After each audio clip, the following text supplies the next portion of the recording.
Tentu kita sangat sedih ya mendengar bencana alam yang terjadi di NTT, apalagi korban jiwa terus bertambah dan juga bangunan-bangunan di sana, terutama karena mereka bukan kota yang besar, jadi bangunan-bangunan di sana lebih mudah runtuh, lebih mudah hancur. Kita mau berdoa juga supaya mereka boleh Tuhan berikan penghiburan dan juga bantuan secara fisik untuk membangun kembali apa yang sudah hancur dari gempa kemarin. Tapi satu hal yang menarik adalah ketika setiap kali bencana-bencana ini terjadi, dari agama sebelah selalu punya interpretasi sendiri ya saudara. Kalau provinsi-provinsi yang terkena bencana itu adalah provinsi yang kebanyakan umat yang lain, beragama yang lain, ada aja yang mengatakan bahwa itu adalah azab, ya saudara ya, itu adalah penghukuman dari Tuhan. Tapi kalau yang terkena provinsi-provinsi yang banyak mereka, itu ujian dari Tuhan. Pusing saudara yang melihatnya, kok bisa begitu saudara ya? Apa enggak mereka pikir juga itu kan di tengah-tengah itu ada orang-orang agama mereka juga, betul kan? Ya, masa itu semua yang 100% orang Kristen? Enggak juga. Apa itu juga azab buat mereka? Atau misalkan kalau kita dibalik gitu saudara, Aceh misalkan ya, apa kita langsung mengatakan secara clear, wah itu azab gitu ya, itu hukuman gitu ya? Lalu bagaimana kalau orang Kristen? Ada juga orang Kristen di sana yang tinggal. Apa kita juga bilang bahwa itu adalah penghukuman dari Tuhan? Nah ini satu hal yang penting, tapi orang Kristen dia salah mengerti. Apa kita sama dengan orang-orang beragama sebelah itu? Atau mungkin juga saudara pernah mendengar cerita ini nggak? Pandora, bukan merek kosmetik dan lain-lain ya saudara ya. Pandora itu cerita mitologi Yunani, di mana ada satu perempuan namanya Pandora. Lalu Pandora ini diberikan kotak sama para dewa. Lalu para dewa bilang ke Pandora, jangan dibuka. Tapi nggak dikasih tahu kalau dibuka ada apa. Pokoknya jangan buka. Si Pandora 1 hari 2 hari tahan saudara. Tapi hari ketiga hari keempat matanya udah iya ini apa gitu ya yang disimpan di dalam kotak Pandora ini. Saudara ingat ketika dibuka yang keluar adalah semua bencana dalam dunia, dosa, kesedihan, kemarahan, ketamakan, semua bencana-bencana yang menghancurkan dunia. Lalu segera ditutup sama dia kan, sama Pandora. Tapi ada suatu suara di dalam kotak itu yang bilang, tunggu, buka buat saya belum keluar gitu. Lalu si Pandora bilang, siapa gitu ya. Lalu kata suara itu, akulah harapan. Ketika semua bencana itu sudah keluar, kesedihan, ketamakan, kebohongan, pembunuhan itu keluar, ada satu yang belum keluar, yaitu aku. Akulah pengharapan yang boleh meringankan beban dari dunia ini yang sudah jatuh ke dalam semua masalah itu. Apakah seperti itu yang kita lihat di dalam terutama pasal 3 ini? Apa kita tadi seperti orang agama sebelah yang dikit-dikit azab, dikit-dikit cobaan atau ujian, atau seperti Pandora gitu ya? Oh iya, ini yang penting adalah pengharapannya gitu ya. Ini bukan salah kita, ini salah si Pandora. Tapi kita mau bagaimana lagi, udah gak ada pilihan lagi. Yang penting kita mau berharap. Bukan seperti itu, saudara. Azab atau Pandora. Hari ini kita mau melihat ya keunikan dari firman Tuhan. Bagaimana Alkitab menjelaskan semua penderitaan yang ada di dalam dunia ini. Sebab itu mari kita membuka firman Tuhan dari Kejadian pasal yang ketiga tadi ya. Katakan ini episode yang kedua. Episode yang kedua dari kejatuhan manusia. Kejadian pasal yang ketiga ayat yang ke-14 sampai ke-21. Yang pria membaca ayat yang ke-14, 15 wanita, seterusnya sampai ayat yang ke-21. Ayat 21 kita baca bersama lah ya. Di 14 pria, 15 wanita, sampai 21 kita baca bersama. Kejadian 3, 2, 1. Lalu berfirmanlah Tuhan kepada ular itu, Karena engkau berbuat demikian, terkutuklah engkau di antara segala ternak dan di antara segala binatang hutan. Dengan perutmu lah engkau akan menjalar, dan debu tanahlah akan kau makan seumur hidupmu. Aku akan mengadakan permusuhan antara engkau dan perempuan ini, antara keturunanmu dan keturunannya. Keturunannya akan merenungkan kepalamu, dan engkau akan meremukkan tubuhnya. Firman-Nya kepada perempuan itu, susah payahmu waktu mengandung akan kubuat sangat banyak. Dengan kesakitan engkau akan melahirkan anakmu, namun engkau akan berahi kepada suamimu, dan dia akan berkuasa atasmu. Lalu firman-Nya kepada manusia itu, karena engkau mendengarkan perkataan istrimu dan memakan dari buah pohon yang telah diperintahkan kepadamu, jangan makan darinya, maka terkutuklah tanah kanan engkau. Dengan bersusah payah engkau akan mencari rezekimu dari tanah seumur hidupmu. Semak duri dan rumput duri yang akan dihasilkannya bagimu, dan tumbuh-tumbuhan di padang akan menjadi makananmu. Dengan berpeluh engkau akan mencari makananmu, sampai engkau kembali lagi menjadi tanah, karena dari situlah engkau diambil. Sebab engkau debu, dan engkau akan kembali menjadi debu. Manusia itu memberi nama Hawa kepada istrinya, sebab dialah yang menjadi ibu semua yang hidup bersama. Dan Tuhan Allah membuat pakaian dari kulit binatang untuk manusia dan untuk istrinya itu, lalu mengenakannya kepada mereka. Nah, saudara dikasih Tuhan, ketika kita masuk ke bagian ini, dua hal kita sadari perbedaan di antara ular dan manusia. Pertama sudah kita lihat minggu lalu, yaitu bahwa Tuhan berdialog dengan Adam dan Hawa, karena Tuhan mau menyampaikan pendamaian. Tuhan datang membawa anugerah. Tapi ke si ular, Tuhan nggak berdialog. Tuhan langsung menyatakan penghakimannya, seperti yang kita lihat hari ini. Tapi ada yang kedua yang menarik, dan saya harap saudara memperhatikan perbedaannya. Apakah saudara sadar bahwa si ular itu dikutuk? Sadar, kalau itu mah sadar ya, si ular dikutuk. Tapi pertanyaan saya nanti kita akan jawab. Manusia dikutuk tidak? Adam dan Hawa dikutuk tidak? Kita lihat nanti ya. Ya, semuanya jangan dikutuk. Nanti kita lihat teksnya ya. Beneran nggak dikutuk? Nah, coba kita sebelum itu kita lanjut dulu ya. Tapi kalau Tuhan, tadi kita sudah katakan tidak sedang mendamaikan si ular, Tuhan tidak berdialog dengan ular. Kenapa Tuhan tetap harus menyatakan kutukan kepada si ular? Kenapa Tuhan harus berbicara dengan si ular? Kan Tuhan tidak mau mendamaikan dia.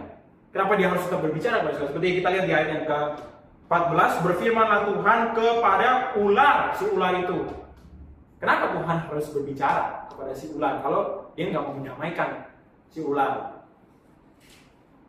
Bukan karena yang penting si ularnya, tapi yang penting adalah statementnya, penghakiman yang Tuhan berikan. Kenapa? Karena di dalamnya, di dalam statement penghakiman Tuhan kepada ular ini, ada sesuatu yang begitu penting yang akan menentukan hidup kekal maupun mati kekalnya setiap manusia dalam dunia ini.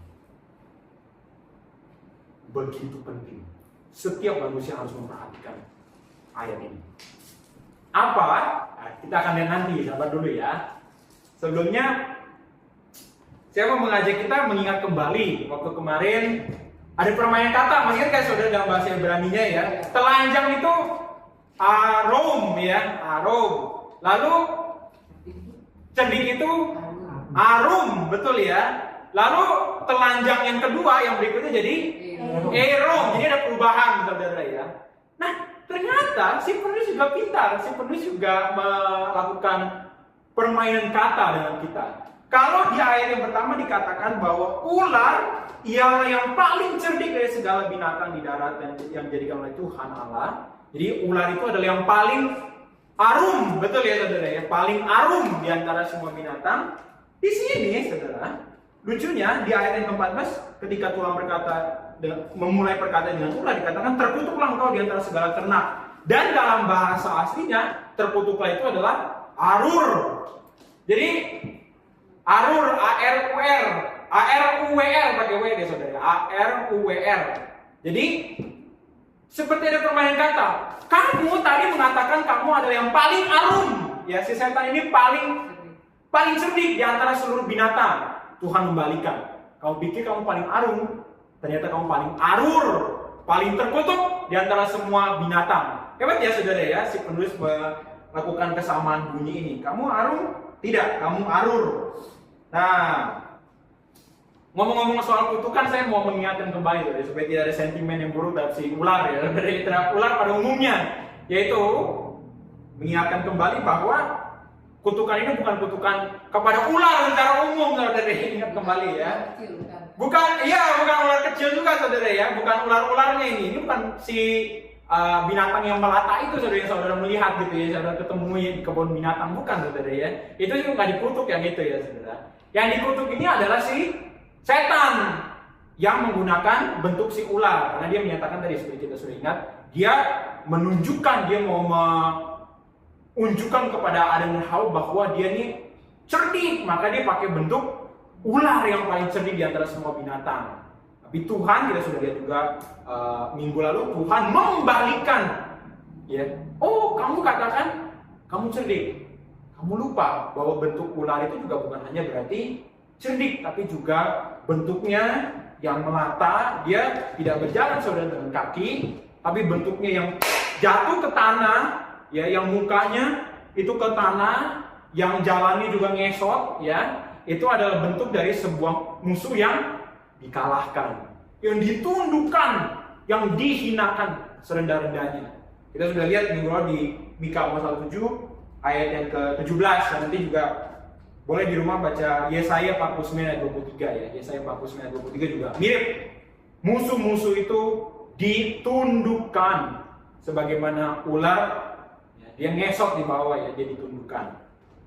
Dan inilah yang menjadi gambaran dari si ular itu. Yaitu dikatakan di sini di ayat yang ke-14, dengan perutmu lah engkau akan menjalar dan debu tanahlah akan kau makan seumur hidupmu. Jadi memang ini adalah gambaran ya, dari musuh yang ditaklukkan. Sehingga kesimpulannya sangat mudah. Bukan ular pada umumnya, tapi si setan. Tuhan janjikan akan dikalahkan, akan ditaklukkan. Tapi yang menarik adalah Tuhan tidak berhenti menggunakan figur dari si ular itu untuk menyatakan penghakimannya kepada si setan. Lanjut lagi saudara, pakai figur ular. Coba kita lihat ya. Jadi sudah kita lihat menjalar dan debu tanah.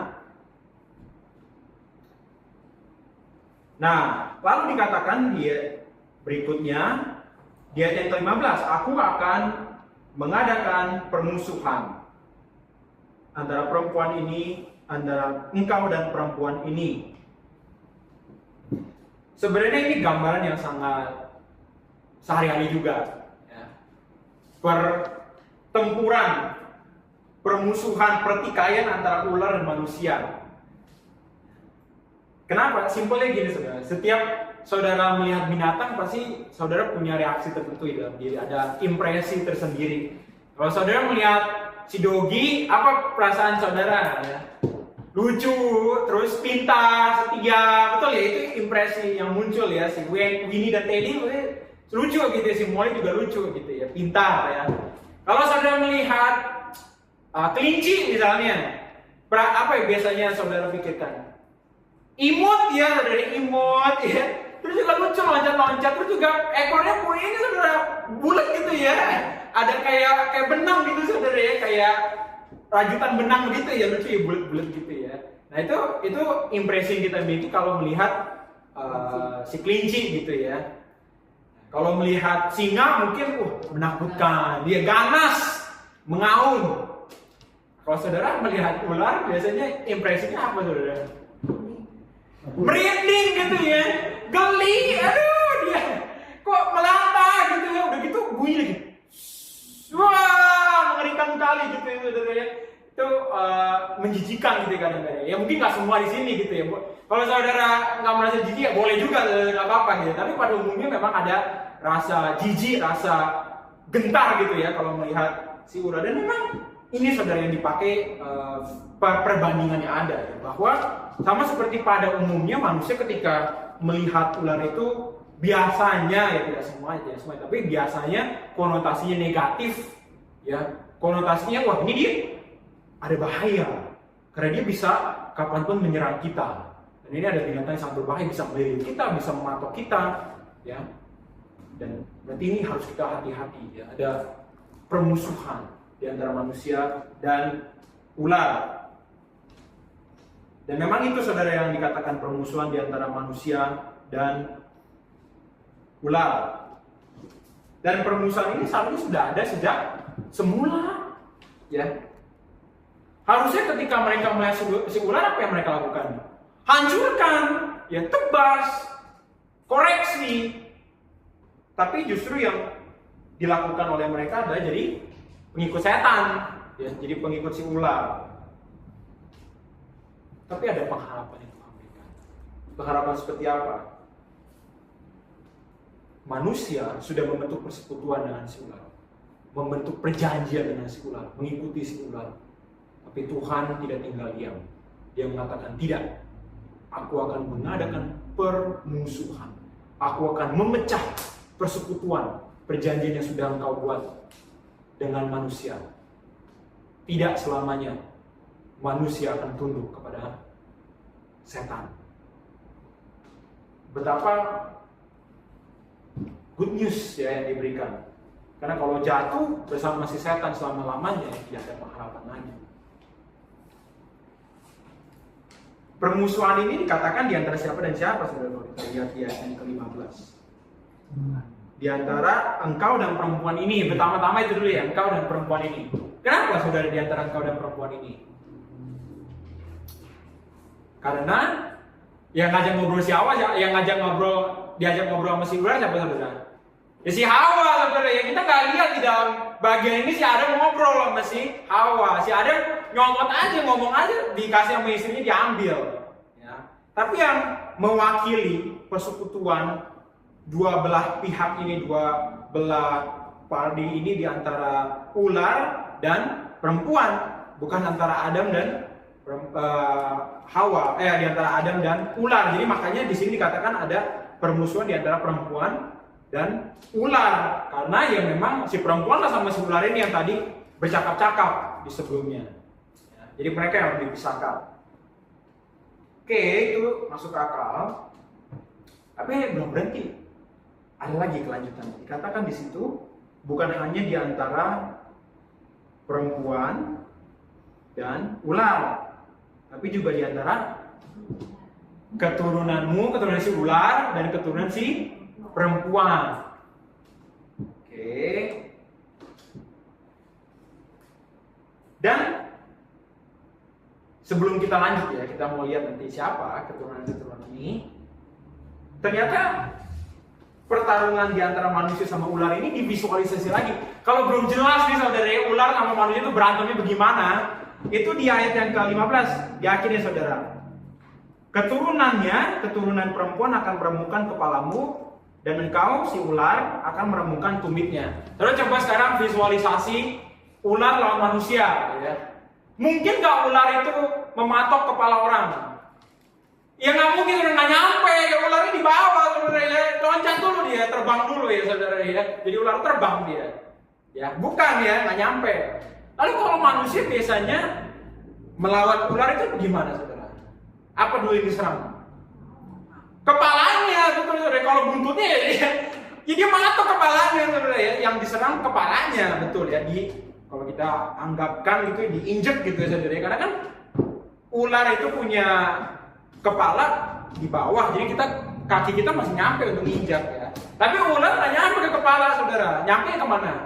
Ke tumit. Makanya dipatok tumitnya. Betul ya saudara. Jadi memang kita nggak mengalegorikan gitu ya, merohani-rohanikan ini. Memang seperti gambaran ular sama manusia kalau berantem. Manusia injek kepalanya, ular matok tumitnya, matok kakinya, karena yang nyampe cuma sampai kaki. Gitu ya saudara. Oke, itu sudah jelas. Nah itu poin yang 1A dari satunya, spiritual antithesis. Spiritual antithesis.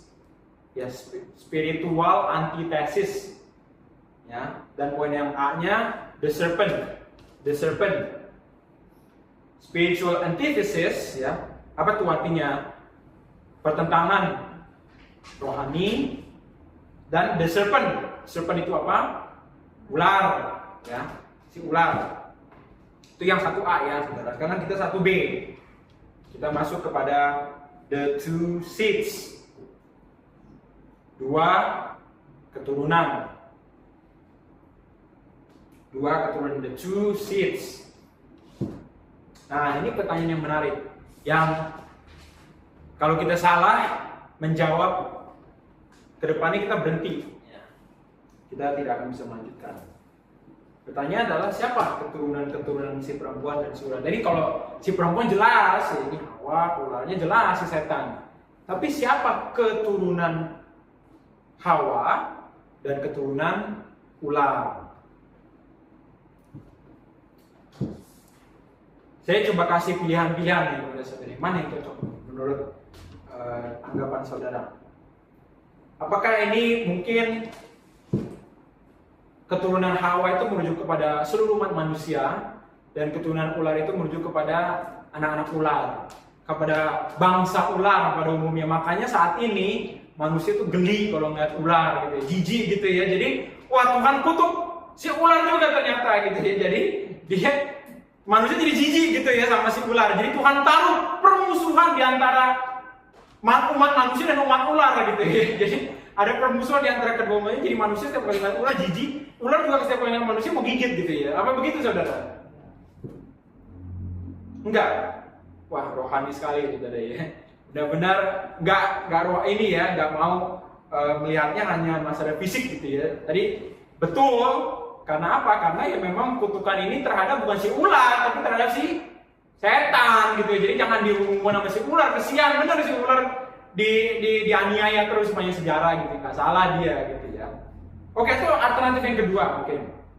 Ini pertarungan di antara sebagai keturunan perempuan itu menuju kepada umat manusia, terhadap umat manusia, orang melawan setan-setan. Jadi roh-roh jahat, kekuatan-kekuatan jahat gitu. Jadi iblis-iblis di bawahnya, malaikat-malaikat yang jahat itu juga adalah anak-anak setan, anak-anak si ular, keturunan si ular. Jadi manusia sepanjang sejarah itu akan berantem sama setan dan konco-konconya, ya, pion-pionnya si setan. Itu ya. Kan ini rohani, ini udah bener saudara, antara setan manusia. Jadi si ular udah disisihkan, saudara, jangan nyalahkan dia lagi ya. Tapi mungkin nggak ini antara si konco-konconya setan, ya, prajurit-prajurit iblis, kuasa-kuasa jahat melawan umat manusia secara keseluruhan.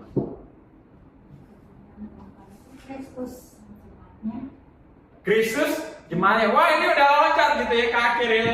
Kita sabar dulu, kita mau lihat berdasarkan teksnya dulu ya, sabar dulu ya. Ya. Betul ya, jadi setan melawan manusia, iblis-iblis itu semua malaikat-malaikat itu melawan manusia. Terdengarnya rohani saudara ya, terdengarnya rohani. Dan memang ini pandangan para mayoritas penafsir. Ya, mayoritas penafsir, terutama kalau saudara membaca penafsir-penafsir dari golongan Yudaisme ya, itu mengatakan begitu, oh ini sebenarnya pertarungan di antara iblis-iblis itu ya, kuasa-kuasa jahat melawan manusia. Makanya manusia dan kuasa-kuasa jahat akan terus bertarung. Ya, kedengarannya rohani. Oke, coba kita jawab berdasarkan konteks ya. Coba kita lihat. Masalahnya cuma satu, saudara. Kalau kita mengatakan bahwa ini adalah pertarungan di antara umat manusia dengan konco-konconya si iblis ya, keturunan si Hawa itu adalah manusia, keturunan si iblis itu adalah setan-setan anak buahnya itu. Ini mengabaikan konteks dari kitab Kejadian.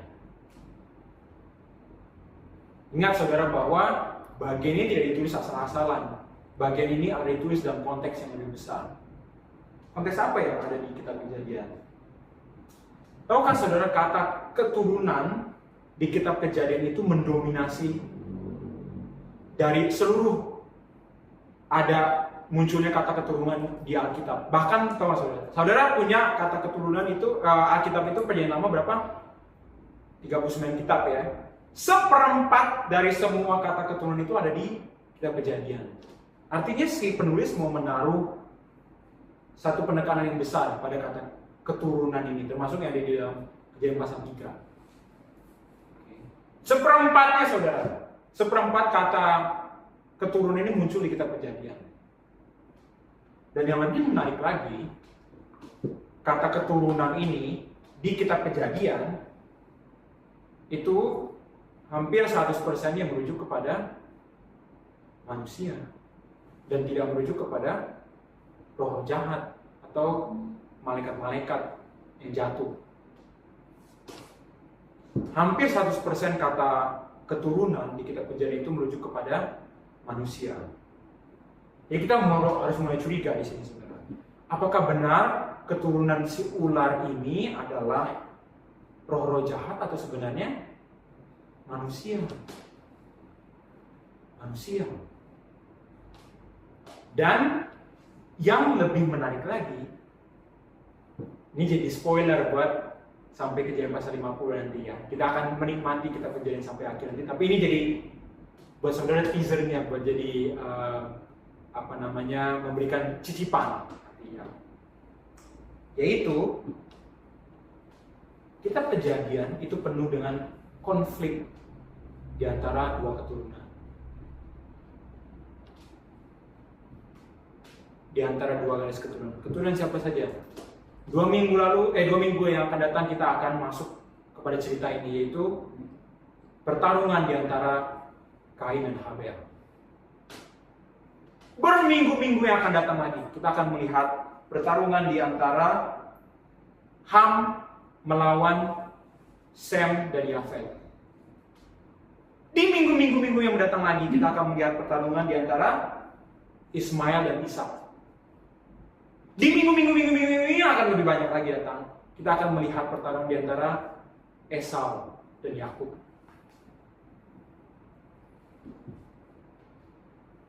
Tapi kita mungkin bilang, wah itu mah cocok logi aja, itu mah dicocok-cocokkan aja, ada pertarungan di antara kedua keturunan ini.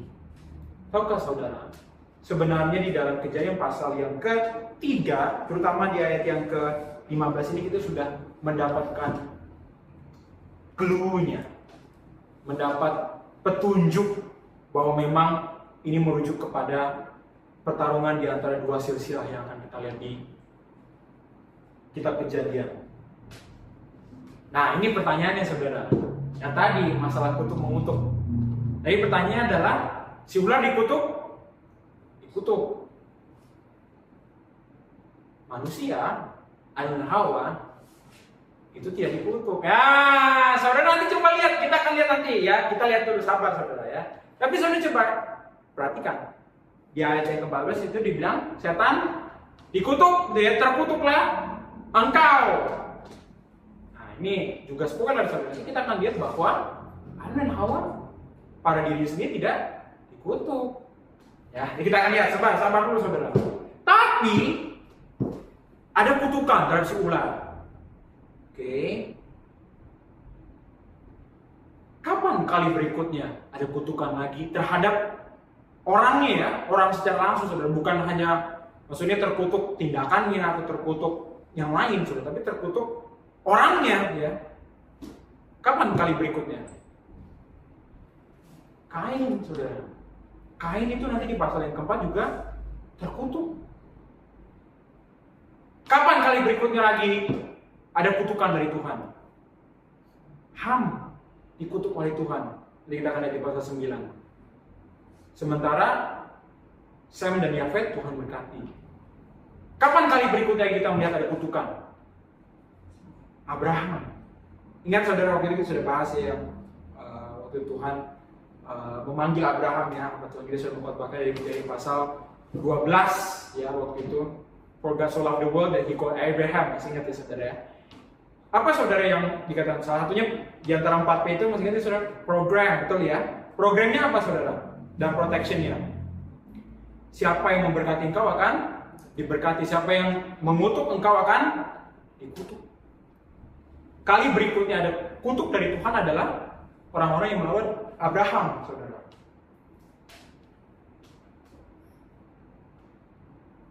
Jadi ini bukan dibuat-buat di antara kedua keturunan ini. Ular dikutuk, Kain dikutuk, Ham dikutuk, lawannya Abraham dikutuk, dan secara implisit siapa juga yang dikutuk, saudara? Ismail dan Esau. Kenapa? Lawan dari kutuk itu apa? Berkat. Dan siapa yang kehilangan berkat kesulungan mereka? Ismail dan Esau. Ismail dan Esau dua-duanya anak sulung. Ya, Ismail dari Hagar dan Esau juga dari Ribka. Tapi Tuhan ambil, Tuhan katakan bukan Ismail yang akan jadi keturunanmu, tapi Ishak. Bukan Esau, tapi Yakub. Akan ada satu ayat di Alkitab yang begitu tegas di Maliaki pasal 1. Aku mengasihi Yakub tapi membenci Esau. Kita melihat, saudara, ini bukan bicara soal pertarungan di antara manusia dan setan. Tapi ini adalah pertarungan di antara manusia dan manusia. Pertarungan di antara umat manusia, umat perjanjian Tuhan, dan umat setan. Umat perjanjian Tuhan versus umat setan. Ketika kita melihat bagian ini, kita boleh melihat ada ketakutan yang luar biasa. Ini menggetarkan. Kenapa? Oke, kalau itu setan, mungkin saudara bisa mengenalinya ya. Mungkin bisa dilihat gitu ya, kalau dia loncat-loncat malam-malam gitu ya. Mungkin itu setan gitu ya, saudara ya. Atau mungkin kelihatannya bentukannya aneh gitu, kok bolong badannya. Mungkin ya itu bisa saudara lihat itu setan gitu ya. Tapi ini lebih mengerikan lagi, saudara. Keturunan si setan itu bukan yang begitu-begitu. Ada di antara kita sendiri, di antara umat manusia sendiri. Dan ini lebih mengerikan lagi, seperti tadi kata saudari Dati ya. Yang kita lawan bukan lagi setan yang loncat-loncat, saudara. Yang kita lawan adalah manusia itu sendiri. Si ular itu sudah menyusupkan telurnya ke dalam manusia dan tinggal menetas di antara manusia-manusia, di antara orang-orang yang bukan umat perjanjian Tuhan, di antara umat setan. Inilah perbedaan di antara umat perjanjian Tuhan dan umat perjanjian setan, umat setan. Tapi satu sisi kita boleh melihat juga ada harapan dan pengharapan yang Tuhan berikan. Iya betul, si setan berhasil menyusupkan telurnya, anak-anaknya, ke dalam manusia, sehingga manusia banyak yang menjadi anak-anak setan. Tapi di sisi lain kita harus mengingat bahwa Tuhan juga memberikan pengharapan dalam bentuk keturunan si perempuan yang tidak akan pernah berakhir di sepanjang dunia ini. Ketika ada Kain, maka Tuhan juga memberikan Habel. Bahkan ketika Kain membunuh Habel, Tuhan bangkitkan Set. Ketika Tuhan melihat di situ ada Ham, Tuhan bangkitkan juga Sem dan Yafet. Ketika ada Ismail, Tuhan bangkitkan juga Ishak. Ketika ada Esau, Tuhan bangkitkan juga Yakub. Keturunan itu bercabang. Jadi awalnya satu, tapi dia bercabang dua, keturunan ular, keturunan perempuan. Keturunan perempuan bercabang lagi, keturunan perempuan, keturunan ular. Bercabang lagi, keturunan perempuan jadi keturunan ular, keturunan perempuan, seterusnya. Dan pengharapannya terletak pada bahwa keturunan si perempuan akan meremukkan kepala keturunan si ular. Itu pengharapan yang Tuhan berikan. Tapi, nah ini kita boleh tidak mengabaikannya. Pertarungan di antara dua garis keturunan, di antara dua keluarga ini, di antara umat perjanjian Tuhan versus umat setan, itu tidak datang dan gratis. Iya betul, keturunan si perempuan akan meremukkan kepala keturunan meremukkan kepala si ular. Tapi ada kebalikannya juga, saudara. Ada harga yang dia harus dibayar, yaitu si ular akan meremukkan tumit dari keturunan si perempuan. Ada harga yang dibayar untuk kemenangan dari umat perjanjian Tuhan versus umat setan. Dan inilah yang kita sebut sebagai poin yang pertama kita tadi, spiritual antithesis, pertentangan rohani. Ya. Dan kenapa ini penting, saudara? Karena berarti tidak ada jalan tengah, tidak ada zona netral. Entah kita ada dalam keluarga si ular atau keluarga si perempuan, gak ada ya keluarga ular jadian, saudara ya, gak ada di tengah-tengah, saudara. Adanya cuma mau masuk ke keluarga perempuan apa keluarga setan. Setiap orang pasti adalah milik dari salah satu keluarga ini, salah satu dari keturunan ini. Ini poin yang pertama yang kita lihat ya. Spiritual antithesis ada pertentangan rohani dan boleh dibagi jadi dua. Jadi kita boleh melihat the serpent, Tuhan mengutuk si ular, dan yang kedua juga ada the two seeds ya, dua keturunan. Nah, kita sudah lihat ya, bukan manusia versus setan, bukan manusia versus ular, tapi manusia versus manusia, keturunan perempuan versus keturunan ular. Oke, kita sudah menyelesaikan poin yang pertama, kita masuk ke kelanjutan dari bagian ini. Selesai kita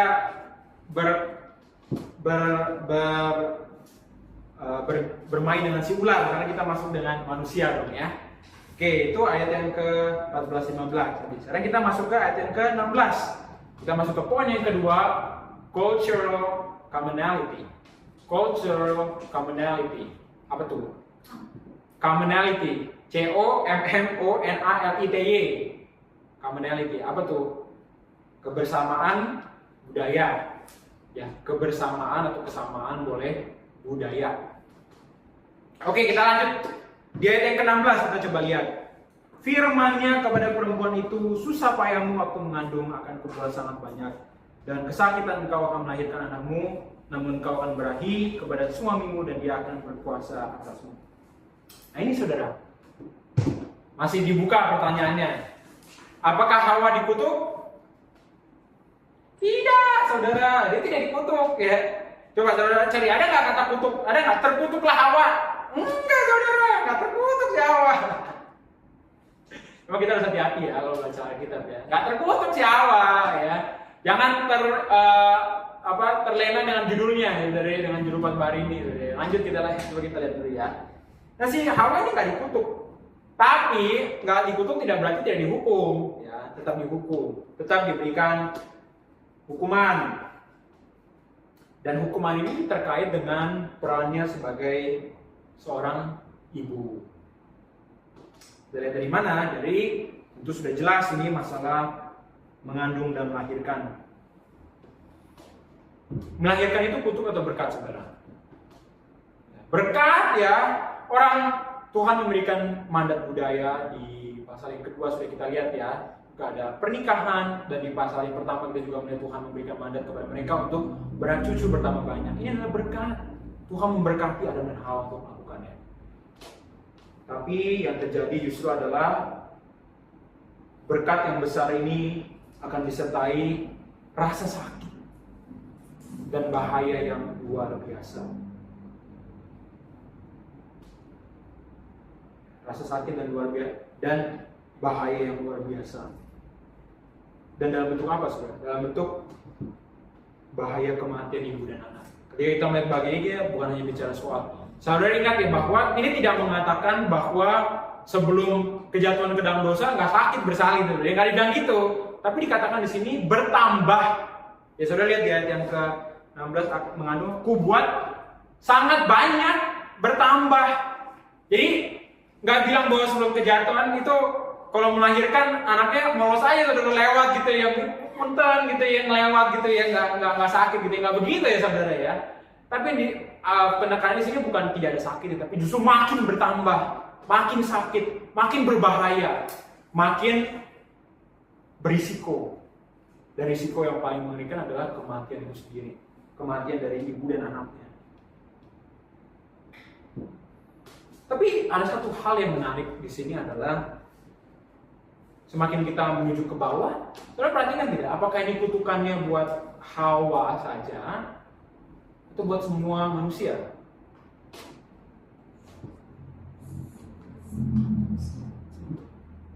Yakin semua. Saudara, kalau misalkan perempuan melahirkan, kalau orang umat perjanjian Tuhan itu mungkin nggak sakit gitu ya, molos gitu ya. Kalau keturunan si perempuan molos gitu ya. Kalau keturunan si ular sakit, saudara, menderita gitu ya. Jadi semua orang atau Hawa doang apa keturunan si ular doang? Semua, saudara, semua ya. Terakhir kali saya membaca sih ya, bukan hanya ibu-ibu umat perjanjian Tuhan yang sakit melahirkan ya. Semua ibu sakit melahirkan. Ya. Jadi ketika kita melihat bagiannya sudah mulai melihat bahwa kutukan ini bukan hanya kutukan untuk Hawa dan juga tadi Adam, tapi ini kutukan atas, atau bukan kutukan sebenarnya, tapi lebih kepada penghukuman ya, penghukuman bukan hanya atas Hawa dan Adam, tapi juga kepada seluruh manusia. Kita akan bahas tentang itu lebih lanjut. Tapi sebelum kita lanjut ke situ, coba kita lihat secara mendetail tentang kutukan, tentang penghukuman Tuhan ini kepada si perempuan, saudara ya. Oke, susah payahmu waktu mengandung akan kubuat sampai. Bahkan susah payah itu kata-kata yang sangat ringan. Sebenarnya sakit, kesakitan, pain. Saudara, ini bukan hanya susah payah, tapi juga kesakitan. Nah, saya sebagai seorang laki-laki ya tidak tahu dan tidak akan pernah mengerti ya apa itu kesakitan wanita yang melahirkan. Tapi yang saya tahu adalah di sepanjang Alkitab, sakit bersalin itu adalah ilustrasi tertinggi untuk menunjukkan kesakitan yang luar biasa. Kesakitan yang mungkin lebih sakit daripada kesakitan yang lain. Saya nggak tahu saudara ya. Tanyalah kepada ibu-ibu di sini ya. Tanya kepada mama kita atau nenek kita. Tapi yang pasti Alkitab itu menyatakan bahwa ini adalah paradigma dari kesakitan. Inilah kesakitan yang salah satu paling terparah di dunia ini. Dan saya juga boleh bersaksi saudara ketika mengingat waktu itu mama mengandung dan melahirkan, wah itu benar-benar satu anugerah Tuhan saudara. Ya kenapa? Waktu itu ketika mengandung, mama itu pertama-tama terpapar virus tokso. Ya, saudara pernah dengar nggak tokso itu ya? Ya, tokso itu adalah penyakit yang bisa bikin bayinya bolong saudara. Ya. Itu baru satu saudara. Yang kedua itu juga waktu itu mama itu ketika pipis keluar proteinnya. Jadi protein itu penting nggak bagi janin? Penting banget, kalau nggak tunggu dia saudara. Nah, justru keluar dan tidak diberikan gitu asupannya kepada janinnya. Terus yang ketiga itu juga waktu itu buku balik kita ternyata waktu dibelek ya operasi sesar itu ternyata ditemukan juga miom. Miom tau nggak saudara apa? Ya macam tumor gitu ya, tumor kecil yang ada di kandungannya, di rahimnya. Dan itu puji Tuhan ditemukan, kalau nggak ditemukan lebih berbahaya lagi. Begitupun juga setelah melahirkan nggak mudah ya. Ternyata ASI-nya harus pakai susu formula dan sebagainya. Gitu ya. Dan kita boleh melihat itu suatu hal yang mengerikan, saudara. Saya masih ingat opung mama setelah melihat bayinya gitu ya, itu langsung dihitung jarinya ini lengkap nggak gitu ya. Karena terkena itu tokso itu karena bisa makan jarinya bolong tiba-tiba gitu ya saudara ya. Itu juga kalau mengingat bukan hanya persalinan yang berat saudara, apalagi masalahnya kemandulan, waktu yang lama untuk melahirkan. Kita mengingat mama juga waktu itu nunggu sampai 5 tahun melahirkan. Hamba Tuhan kita juga waktu itu dilahirkannya tunggu berapa tahun saudara? 13 tahun. Itu satu-satunya anak ya dari si aku. Kita juga lihat yang waktu itu juga adalah saudara Dodo dan saudari Mega yang menunggu lama untuk Z, ya kan? Dan Tuhan memberikannya benar-benar ya kan, Tuhan memberikan anugerah anak kepada mereka. Dan itu salah satu bagian yang sebenarnya Alkitab sudah nyatakan di dalam bagian ini. Yaitu apa? Bahaya, berisiko, penuh dengan kesakitan, penuh dengan banyak pergumulan dalam melahirkan, dalam mengandung. Terutama juga tadi bukan hanya sakit bersalinnya, tapi juga mandulnya. Tapi juga bukan hanya mandul, saudara. Apalagi keguguran. Ya, dan itu adalah satu hal yang begitu menyakitkan bagi seorang ibu. Ya.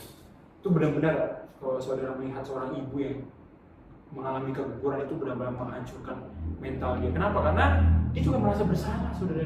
Kenapa? Dia adalah ya badan yang mengandung. Ya dia dalam tanda kutip merasa bertanggung jawab atas anak yang dalam kandungannya. Ketika anak itu gagal, mati, ibunya juga merasa bersalah. Kenapa yang meninggal? Apa yang saya lakukan? Nah itu saudara ya, penghukuman yang Tuhan berikan atas dosa. Tapi mungkin kita juga katakan, itu kan zaman bahela. Sekarang udah ada kedokteran yang modern. Sekarang sudah ada, kalau di rumah sakit itu ibu-ibu boleh dicek ya. Ada yang namanya epidural. Pernah dengar nggak epidural? Epidural itu ya itu buat kayak painkiller ya, untuk meredakan rasa sakit. Jadi waktu melahirkan kan nggak sakit lagi. Ya. Atau sekarang juga yang canggih ada operasi sesar yang nggak usah melahirkan melalui melalui bawah, tapi langsung dibelek, saudara ya. Itu juga menghilangkan risiko-risiko yang ada. Tapi pada kenyataannya, apakah itu menghilangkan keguguran? Apakah itu menghilangkan rasa sakit? Apakah itu menghilangkan kemandulan? Terbukti saudara sampai zaman ini, sampai detik ini, kemandulan, keguguran, rasa sakit dan kematian anak, kematian ibu juga masih menjadi masalah.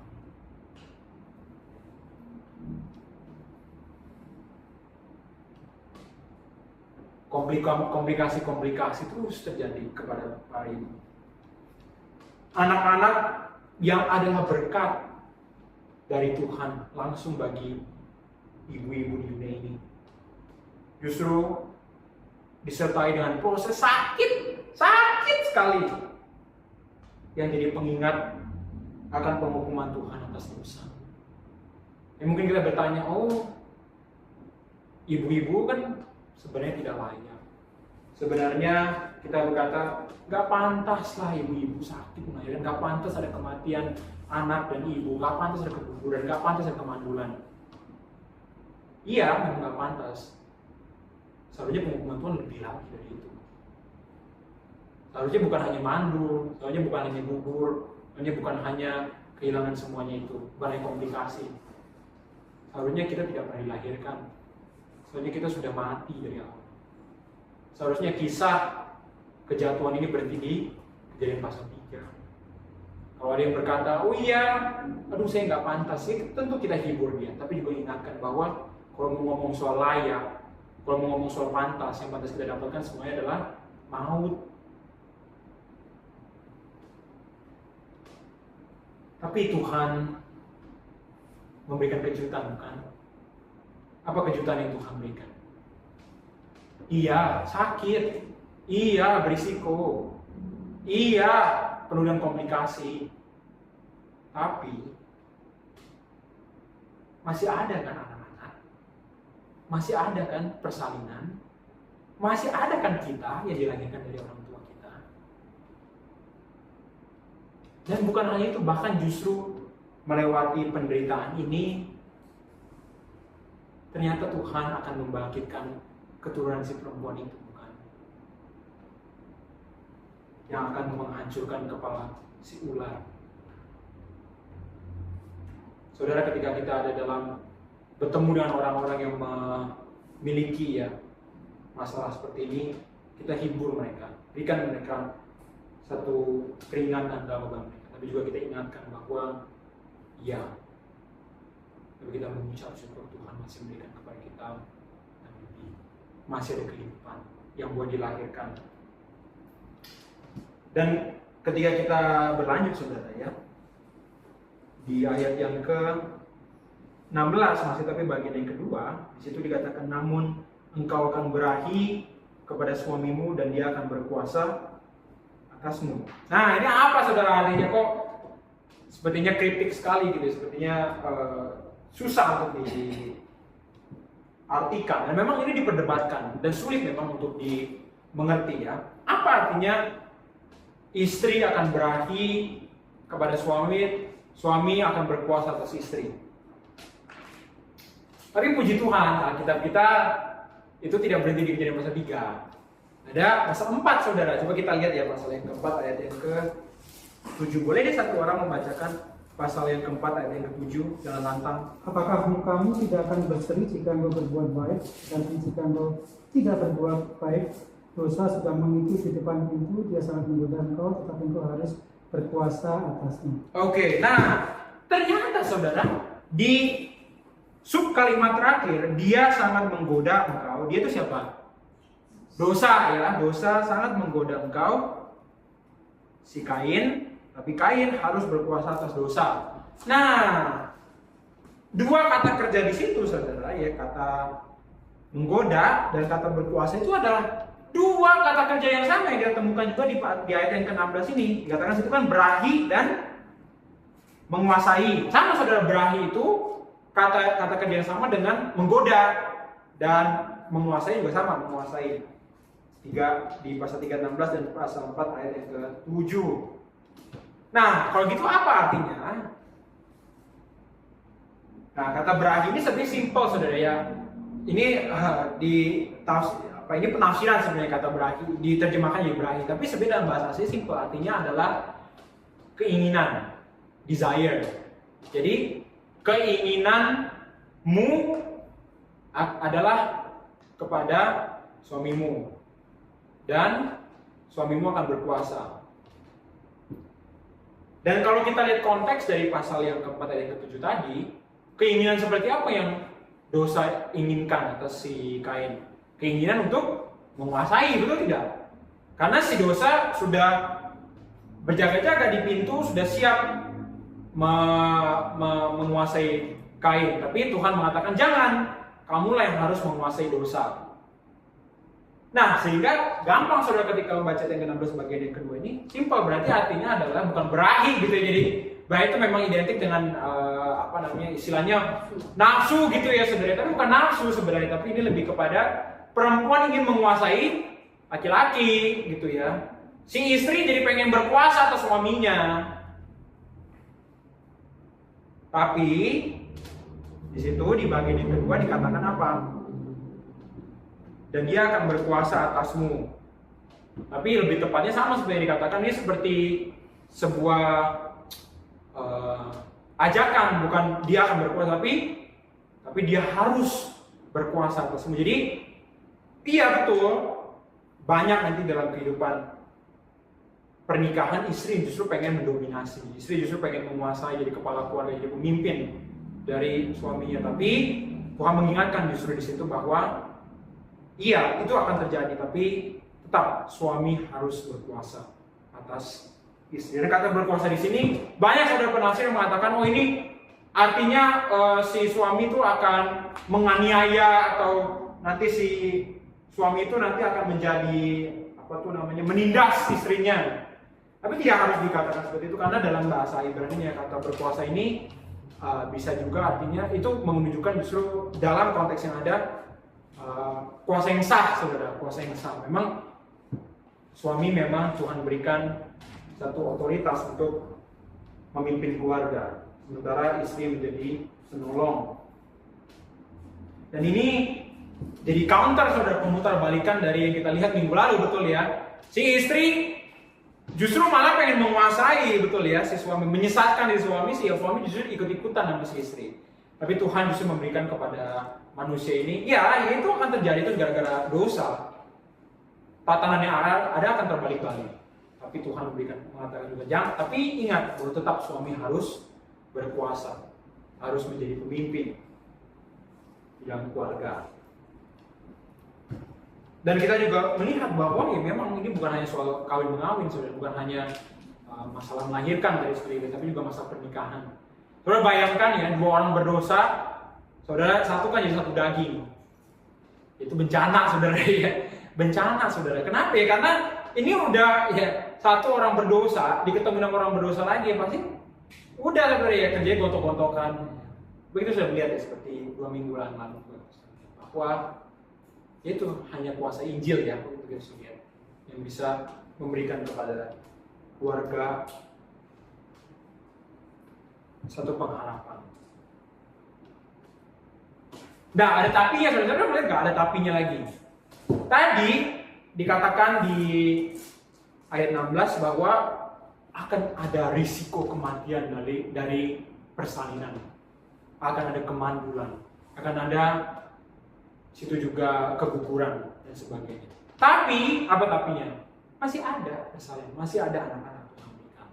Sini juga ada tapinya. Tapinya apa? Iya, ini pendosa 2 dijadiin 1 pasti bahaya. Tapi masih ada pernikahan itu. Tidak berarti setelah kejatuhan jadi tidak ada pernikahan sama sekali. Walaupun ada penghukuman, tapi ada tapinya. Itu poin yang yang 2A tadi ya. Cultural commonality, poin ini yang A-nya the woman, perempuan itu. Nah, yang kedua, seperti saudara tebak sendiri ya, kita masuk ke the man, laki-laki itu. Jadi udah kita lihat di ayat yang ke-16 itu bicara soal perempuan. Lalu sekarang kita masuk yang ke 17 sampai 19. Banyak juga ya untuk laki-laki di sini. Nah, pertanyaan lagi saudara, coba kita lihat. Adam dikutuk atau tidak? Baik, kita lihat.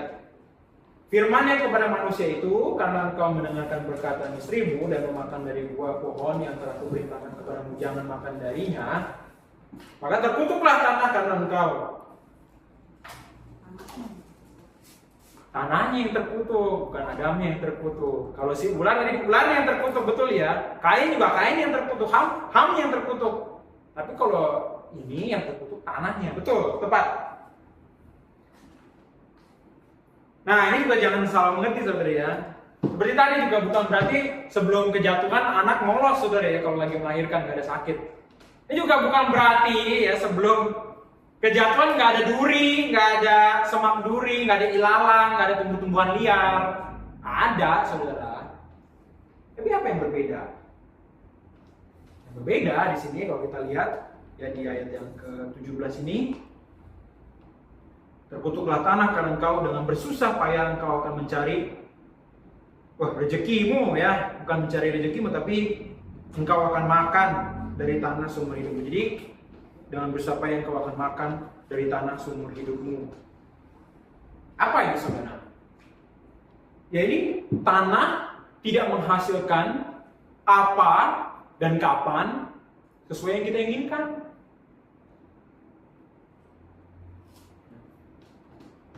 Ketika para petani tanam, coba saudara tanya deh ke petani ya, ada nggak di sini ya para petani yang menanam tapi nggak usah pakai pestisida, nggak usah pakai scarecrow, nggak usah dari orang-orang sawah, nggak usah pakai pupuk-pupuk dan sebagainya. Ada nggak? Nggak ada pasti. Nggak ada di dunia. Semua pasti ada kesulitannya dan belum lagi ada apa? Gagal panen, cuacanya buruk, kelaparan, kekeringan, itu terjadi saudara masih sampai saat ini. Ya. Dan, nah ini yang saudara menarik di ayat yang ke-18. Semak duri dan rumput duri akan dihasilkannya bagimu, dan tumbuh-tumbuhan di padang akan menjadi makananmu. Apakah ini juga adalah kutukan, saudara? Apakah ini adalah penghukuman juga? Terutama di bagian yang kedua di ayat yang ke-18 ya. Tumbuh-tumbuhan di padang akan menjadi makananmu. Apakah ini jadi semacam penghukuman makan sayur, saudara ya? Dulu sebelum kejatuhan, wah asik gitu ya, makannya daging, tiap hari makannya bakso, makannya steak atau wagyu, ya. Tapi setelah kejatuhan kita jadi makan sayur, saudara, wortel, seledri, ya. Wah, jadi mulai sekarang karena kita tidak mau jadi manusia yang jatuh, berhenti makan sayur, saudara. Begitu ya, saudara ya. Tidak ya, tidak demikian. Jangan berhenti makan sayur. Saya juga senang makan sayur, saudara. Tapi kalau ada dagingnya, ya begitulah ya, saudara ya. Jadi kenapa, saudara, ini bukan kutukan tentang makan sayur ya. Di ayat ke-29 dari pasal yang pertama, saudara ingat, Tuhan juga sudah memberikan kepada manusia tumbuh-tumbuhan untuk dimakan. Jadi sayur itu nggak nongol jadi makan manusia setelah kejatuhan. Sebelum kejatuhan juga sayur sudah dimakan sama manusia. Tapi apa sebenarnya? Kenapa harus ada dikatakan di sini bahwa makananmu adalah tumbuh-tumbuhan di padang? Nah, inilah bagaimana kita harus menerjemahkannya secara tepat sekali lagi ya. Apa tuh terjemahan yang tepat? Sebenarnya ini kontras. Yang terjadi di sini adalah kontras. Lihat yang ke-18. Coba kita cek sekali lagi ya. Sebenarnya kalau mau diterjemahkan secara tepat, soalnya begini, saudara. Semak duri dan rumput duri akan dihasilkannya bagimu, tetapi tumbuh-tumbuhan di padang akan menjadi makananmu. Bukan dan, saudara, tapi tetapi. Apa artinya? Ini intinya bukan umat manusia jadi dipaksa untuk mengkonsumsi makanan yang berbeda, gitu, sayur. Tapi intinya di sini adalah tanah tidak akan menyediakan makanan dengan mudah. Ketika para petani itu menanam padi, ada juga yang tumbuh yang lain, ilalang, tumbuh-tumbuhan parasit, belum lagi ada tanaman-tanaman yang bisa membunuh tanaman-tanaman makanan itu. Ya, jadi bukan jangan saudara yang mengatakan wah ini berarti sebelum kejatuhan tidak makan sayur, juga salah itu, saudara ya. Yang dimasukkan di sini adalah tetap makan sayur, tapi makan sayurnya dengan kesulitan karena bersama dengan tumbuhnya sayur tumbuh juga semak duri, rumput duri, makanan-makanan yang tumbuh-tumbuhan yang tidak bisa dimakan. Dan oleh sebab itu ini mirip dengan ayat yang ke-19a. Ya, dengan berpeluh engkau akan mencari makananmu sampai engkau kembali lagi menjadi tanah. Itu saudara ditekankan bahwa kita akan makan, tapi makannya nggak mudah. Dengan berpeluh, dengan berkeringat, dengan susah payah. Karena tanaman-tanaman ilalang juga tumbuh bersama dengan tanaman-tanaman makanan. Dan hama. Oke, kita bertanya ya, kita bilang, wah tapi itu kan zaman bahala, zaman dulu. Tapi kita harus lihat dulu konteksnya. Israel, terutama pembaca pertama, mengerti hal ini. Kalau kita melihat sejarah bangsa Israel, kebanyakan waktu pekerjaan mereka sebenarnya hanya berusaha mendapatkan yang cukup untuk makan sehari-hari. Dan makanannya pun kalau saudara melihat arkeologi gitu ya, kalau lihat National Geographic atau sebagainya, makanan zaman dulu sehari-hari itu bukan steak gitu ya, risotto gitu ya, atau kaviar. Enggak begitu, saudara. Makanannya zaman dulu apa? Biji-bijian, ya, biji-bijian, tumbuh-tumbuhan, sayur, daging sama makanan-makanan yang manis kayak madu. Itu seasonal, saudara, cuman ada kalau lagi special occasions, kalau lagi ada acara-acara khusus, lagi ada pesta. Ya anggur juga, saudara, itu juga kalau lagi acara-acara khusus. Kalau lagi hari-hari biasa ya nggak makan daging, nggak minum anggur, nggak makan madu. Makannya ya sayur, makannya ya biji-bijian, umbi-umbian, sebagainya. Dan makanya pembaca pertama mengerti hal ini. Tapi kalau kita mungkin di zaman ini, itu mah Israel. Saya mah mau beli ayam deket Family Mart, ada di situ gitu ya. Di depan rumah ada Family Mart gitu ya. Di depan rumah ada toko kelontong. Di depan rumah ada toko ayam, ada toko daging. Itu mah zaman dulu. Sekarang saya nggak lagi begitu. Lagi zaman kita masalahnya bukan kekurangan makanan, tapi kelebihan makanan. Betul nggak, saudara ya? Jangan menengok, jangan menatap matanya ya.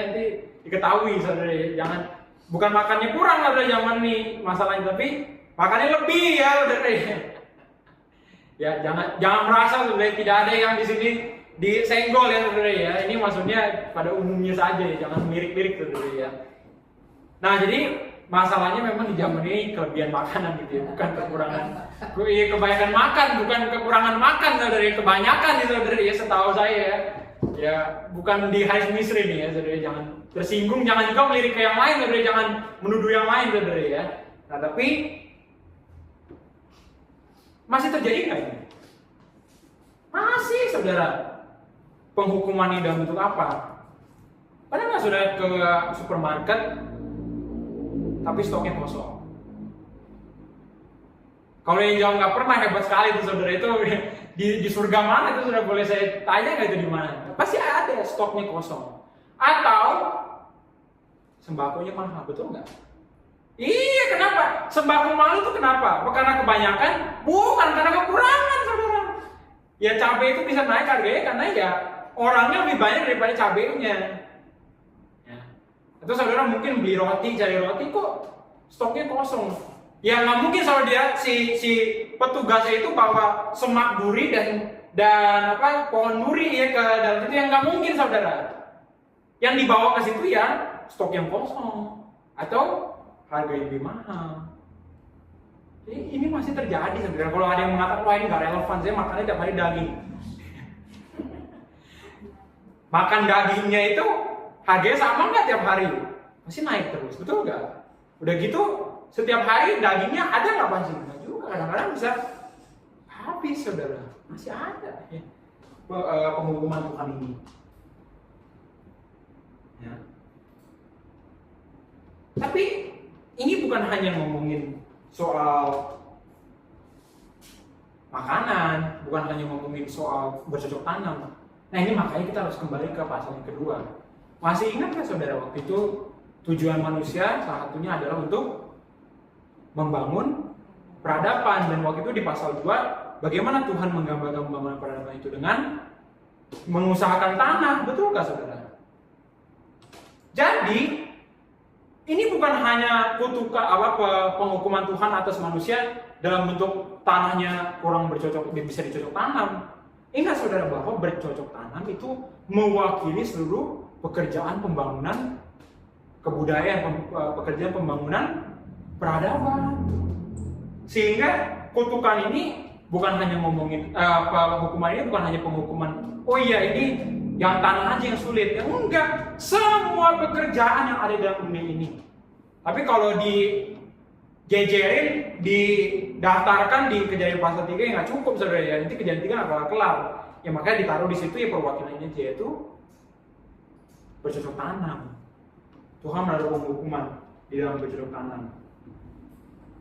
Sehingga ada perubahan dalam pemeliharaan Tuhan. Dan bagaimana ini kita bisa lihat? Contohnya cuaca buruk. Ya, cuaca buruk.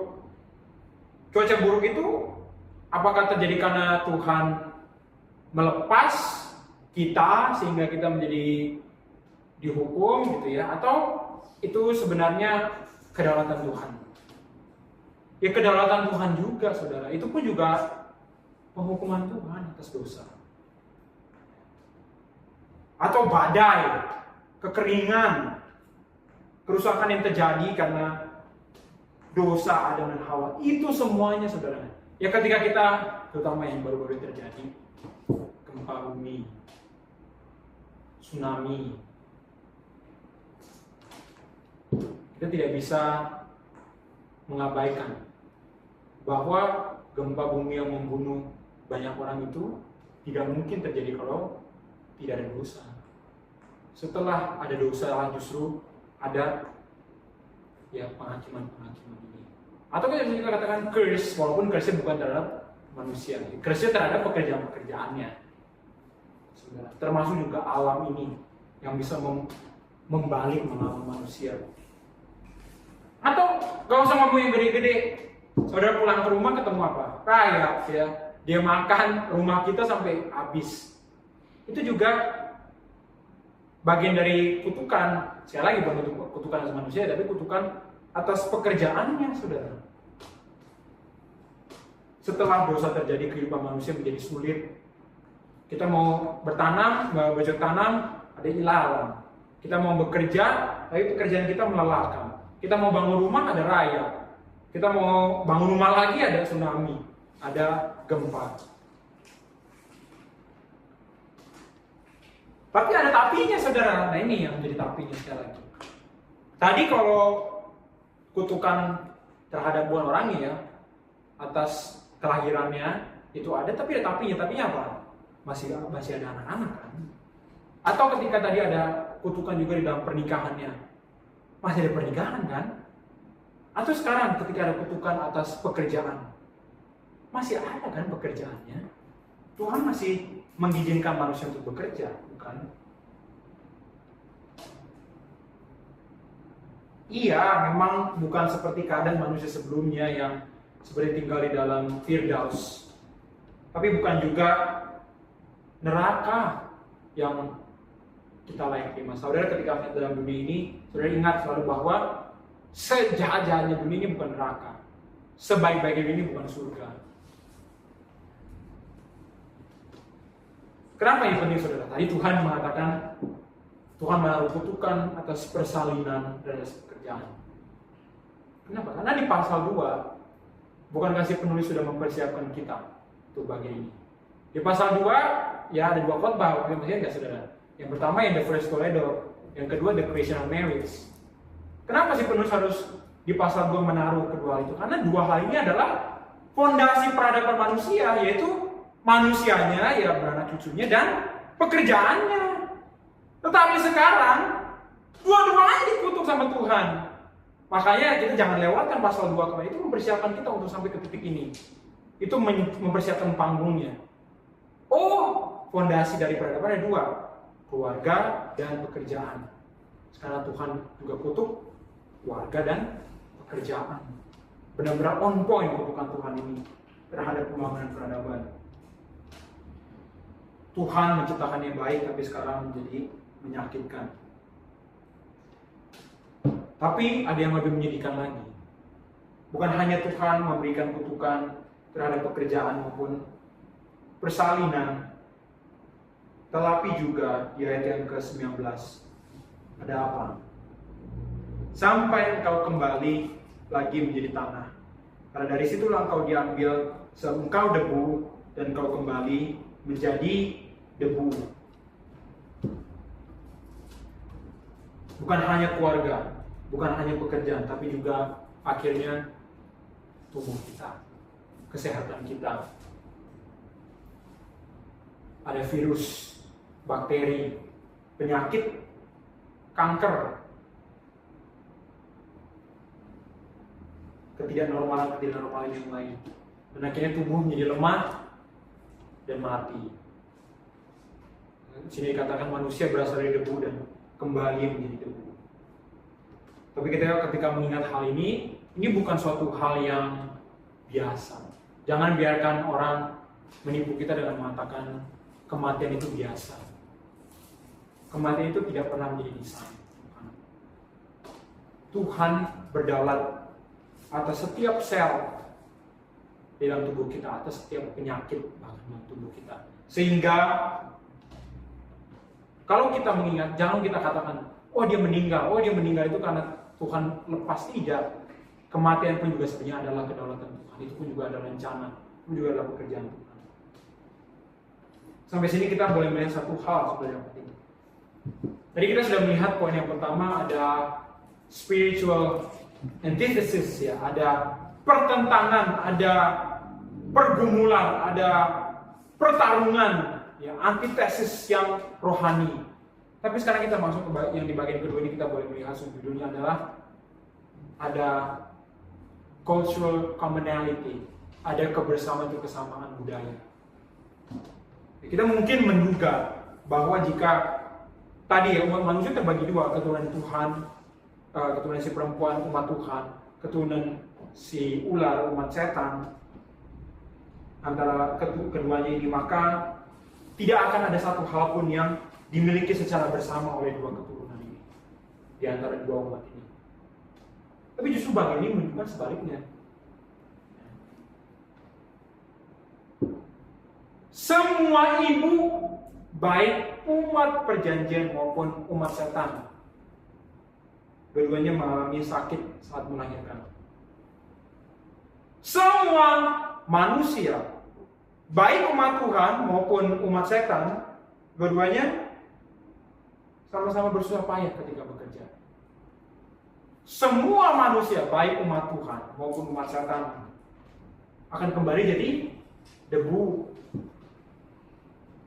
Umat manusia secara keseluruhan akan menanggung kutukan yang disebut sebagai kutukan umum ini. Tenang, ini bukan manusia yang dikutuk, tapi segala hal yang meliputi manusia itu dikutuk.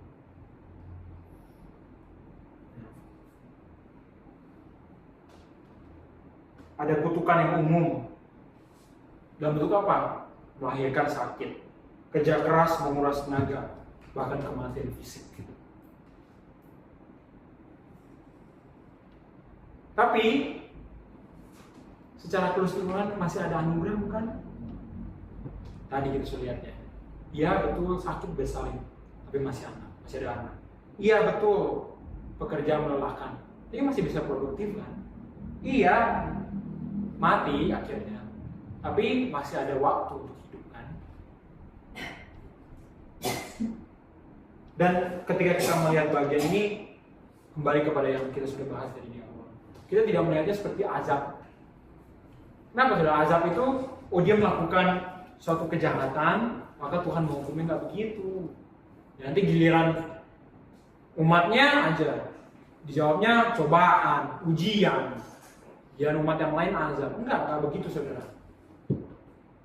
Ini adalah kutukan yang umum, bukan cuma buat sebagian umat. Jangan kaget kalau misalkan Aceh sekian tahun yang lalu kena tsunami, tapi sekarang NTT yang kena gempa. Jangan kaget, karena prinsipnya bukan azab-azaban. Oh yang ini azab, yang ini ujian. Enggak saudara. Semuanya terkena kutukan umum ini. Bukan hanya sebagian. Dan ini bukan juga Pandora. Ya, kotak Pandora dibuka, shoot. Lalu tiba-tiba keluar. Kenapa saudara? Ya itu salah si Pandora. Tapi kita ingat bahwa kita semua itu sudah diwakili oleh Adam. Berarti ini salah siapa? Bukan hanya salah Adam, salah semua umat manusia. Betul, ya kita jangan menarik hubungan garis satu-satu gitu ya. Oh kalau dia sakit, oh berarti ini adalah dosa ini. Kalau ini terjadi gempa begini, itu berarti dosanya si bangsa ini atau siapa. Bukan, itu enggak. Tentu saja terjadinya saudara. Tapi semuanya, semua bencana alam, semua kutukan bumi terjadi karena semua dosa manusia. Jangan lihatnya satu-satu, lihatnya secara korporat, secara bersama. Semua dosa manusia membawa kepada semua kutukan bumi. Jadi bukan azab. Jadi saya juga mengharapkan saudara ketika sedang bertemu dengan bencana-bencana alam, kita juga jangan seperti agama yang lain itu gitu ya. Wah, kalau nanti terjadinya sama Amerika, wah ini ujian. Tapi kalau terjadi sama Iran ini azab gitu ya. Jangan begitu juga gitu ya. Kita nggak boleh begitu. Itu justru jadi orang-orang yang mengerti bahwa apapun itu, kalau memang ya jangan, kalau nggak bisa ditarik, kalau bukan salah sendiri ya saudara. Kalau salah sendiri ya itu urusan lain. Tapi kalau memang itu sesuatu yang hal tidak bisa dikontrol, itu memang kutukan umum buat semua kita. Sehingga bagian ini mengajarkan dua hal saudara, ketika kita melihat pembangkit tadi. Iya betul, ada pertentangan rohani yang memisahkan antara umat perjanjian dan umat setan. Tapi juga ada kesamaan budaya yang akan menghasilkan banyak aktivitas serta pengalaman yang dijalani bersama oleh seluruh umat manusia. Kenapa saudara ini penting? Apakah saudara tidak familiar dengan konsep ini? Inilah cikal bakal dari teologi dua kerajaan. Setelah kejatuhan ke dalam dosa, kerajaan dunia terpecah menjadi dua. Di sisi ada kerajaan yang umum, di mana kita bisa bersama-sama dengan bahkan umat setan. Saudara tidak dipanggil untuk bekerja hanya dengan umat Tuhan. Tapi di sisi yang lain, ketika kita beribadah, kita hanya beribadah dengan umat perjanjian. Kita nggak bisa beribadah dengan umat setan. Inilah cikal bakal dari teologi dua kerajaan. Nanti kita akan lihat minggu-minggu ke depan itu sebenarnya eskalasi semakin jelas dua kerajaan ini. Itu poin yang kedua. Terakhir kita masuk ke poin yang ketiga. Saudara nggak mau bertanya, kan tadi katanya ada dua keturunan, betul ya? Ada umat setan, ada umat Tuhan, ada umat Tuhan. Nah pertanyaan nih saudara, atau nih saudara tanyakan atau enggak nih ya? Bagaimana caranya saya menjadi umat perjanjian Tuhan? Betul nggak? Ya, jangan ditanya kalau mau jadi umat setan ya gimana? Jadi saya berarti ya, jangan juga ditanya ya, buat apa juga jadi umat setan gitu ya? Bagaimana jadi umat perjanjian Tuhan? Bagaimana kita dipisahkan dari kematian? Bagaimana kita dipisahkan dari persekutuan dengan si setan? Bagaimana kita berhenti menjadikan setan itu bapak kita? Gimana? Puji Tuhan, Alkitab memberikan jawabannya. Gimana? Di poin yang ketiga ini. Nah, poin yang ketiga ini adalah judulnya Adams and God's Responses. Adams and God's Responses. Apa tuh? Respon Adam dan Tuhan. Kita akan melihat sekarang ada respon dari kedua belah pihak. Bagaimana respon yang pertama? Nah, pertama kita ingat dulu saudara bahwa Adam ini adalah perwakilan. Jadi Adam ini jangan dilihat secara individu saja, tapi juga mewakili seluruh umat perjanjian Tuhan. Ingat tadi kutukan yang diberikan kepada Adam, kutukan yang diberikan kepada Hawa, itu mewakili juga kutukan terhadap semua orang. Maka jangan kaget kalau sekarang kita masuk kepada respon Adam, itu juga bukan hanya respon Adam, tapi juga respon yang mewakili kita harusnya, yang sekarang sudah juga lahir di dalam dosa. Coba kita lihat ya, bagaimana respon Adam.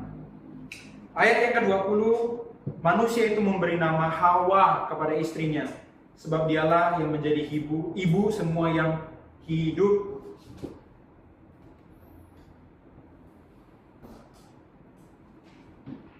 Saudara tidak bertanya kenapa kita baru tahu nama si Hawa sekarang. Sebelumnya kita cuma tahu si Hawa itu sebagai perannya, sebagai istri, sebagai perempuan, betul ya. Tapi kita udah sebut-sebut beberapa minggu Hawa, tapi belum disebut sudah nama Hawa itu. Baru di sini ada dinamakan si Hawa. Kenapa? Hawa itu artinya apa ngomong-ngomong sebenarnya? Hawa nafsu ya, Hawa jigong gitu ya. Bukan yang itu ya, beda lagi ya. Hawa itu artinya kehidupan. Jadi memanggil Hawa ini Mrs. Life, nyonya kehidupan. Kenapa saudara ini penting sekali? Saudara harus ingat yang pertama, bahwa sebelumnya sudah terjadi perceraian. Sebelumnya, sebagaimana si Adam seharusnya, ini istriku. Tapi di ayat yang di pasal yang sebelumnya, ketika dia menyalahkan si Hawa, dia bilang apa? Perempuan ini, nggak disebut istrinya lagi, perempuan ini udah diceraikan saudara. Tapi sekarang dipanggil apa? Istrinya. Saudara perhatikan nggak ayat yang ke-20 itu? Ya, memberi nama Hawa kepada istrinya. Sudah diperdamaikan di antara suami istri yang bercerai ini. Tapi bukan itu yang paling penting, itu penting. Tapi yang paling penting adalah respon Adam. Bukan hanya kepada bagaimana mereka berelasi antara suami istri, tapi juga kepada kutukan umum Tuhan ini.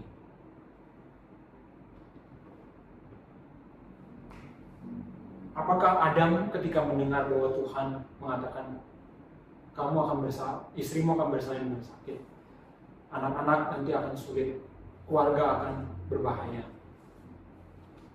pekerjaan akan tidak mengenakan, bahkan kamu akan mati secara fisik.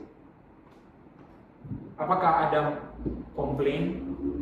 Apakah Adam banting pintu, marah-marah?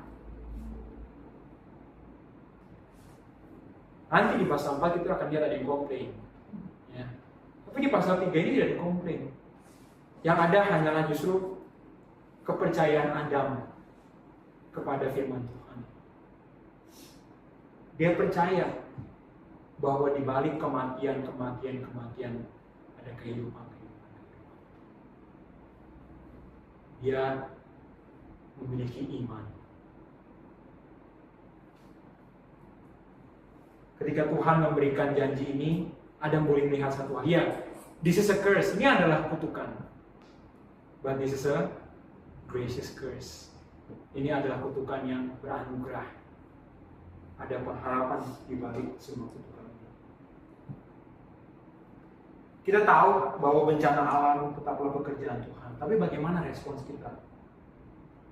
Apakah kita menyalahkan Tuhan atau mau seperti Adam? Dan ketika saudara mulai berpikir ya, oh iya, wah, saya mau komplain aja deh. Saya mau komplain, saya mau mengeluh. Kenapa ya terjadi hal-hal yang tidak mengenakan di dalam hidup saya?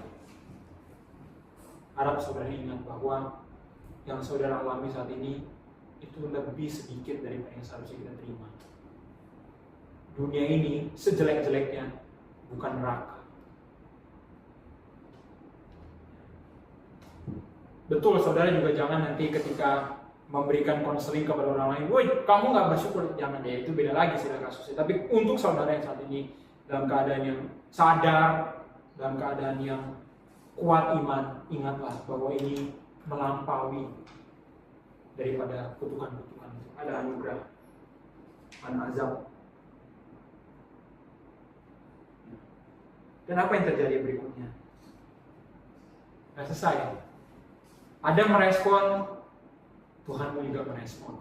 Dan respon apa yang Tuhan berikan kepada Adam dan Hawa? Tuhan Allah, ayat 21, membuat pakaian dari kulit binatang untuk manusia dan untuk istrinya itu lalu mengenakannya kepada mereka.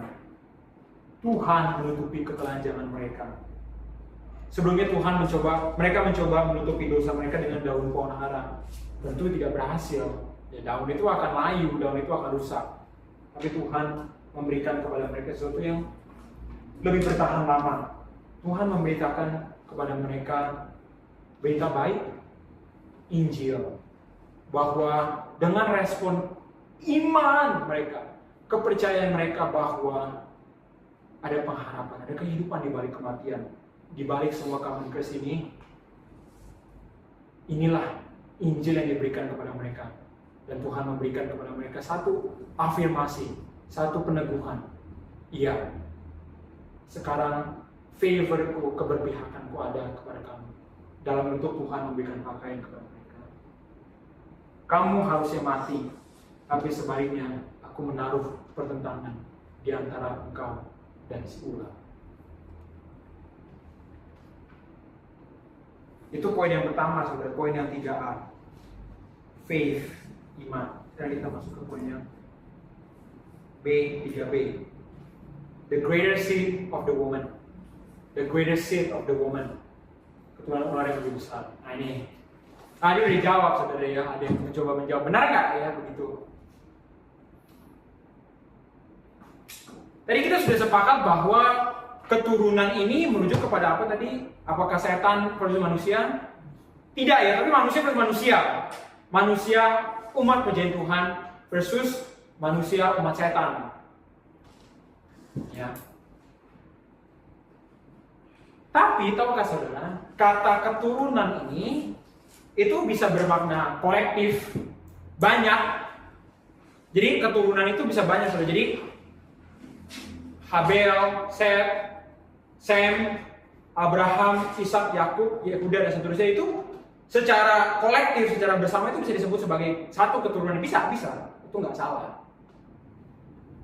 Tapi juga kata keturunan ini bisa juga merujuk kepada individu. Jadi kita akan lihat di pasal berikutnya, di pasal 4 ayat 25, ketika Adam dan Hawa melahirkan kembali setelah Kain membunuh Habel. Lalu di situ Hawa mengatakan, Tuhan memberikan kepadaku keturunan, yaitu Seth. Di situ satu orang atau banyak orang? Satu, ya orang Seth gitu ya, orang cuma satu. Ya. Banyak orang mengatakan nggak ada di sini, nggak mungkin menemukan Kristus di bagian sini, karena nggak jelas bagian ini di mana memang Kristus dinyatakan. Kalau berdasarkan konteks ini, Tapi yang menarik adalah jangan membaca bagian ini pada bagian ini sendiri, pada Kejadian pasal 3-nya. Lihatlah tadi dalam konteks kitab Kejadiannya. Sama seperti tadi kita menginterpretasikan bagaimana kita mengerti bagaimana siapa keturunan perempuan, siapa keturunan si ular. Demikian juga untuk mengetahui ini individu atau kolektif, lihat apa? Kita Kejadian lagi. Saudara sabar dulu, masih panjang, nggak tahu berapa minggu lagi ya. Kita akan sampai nanti di Kejadian pasal-pasal terakhir. Dan di Kejadian pasal-pasal terakhir itu ternyata garis keturunan perempuan tidak berhenti.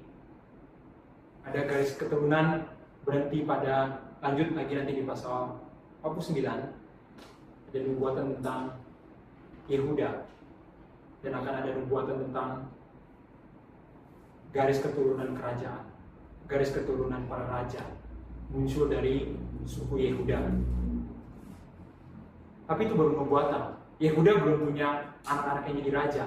Di Kejadian pasal 49 nanti kita akan lihat ya, beberapa banyak minggu yang akan datang. Tapi saudara perhatikan, kitab Kejadian tidak pernah dimaksudkan untuk berhenti pada dirinya sendiri. Bahkan di Kejadian pasal 49 nanti, kitab Kejadian masih meneropong ke depan. Masih melihat bahwa keturunan perempuan itu akan berlanjut lagi. Kitab ini memandang ke depan, menantikan kepada masa depan dari keturunan si perempuan ini.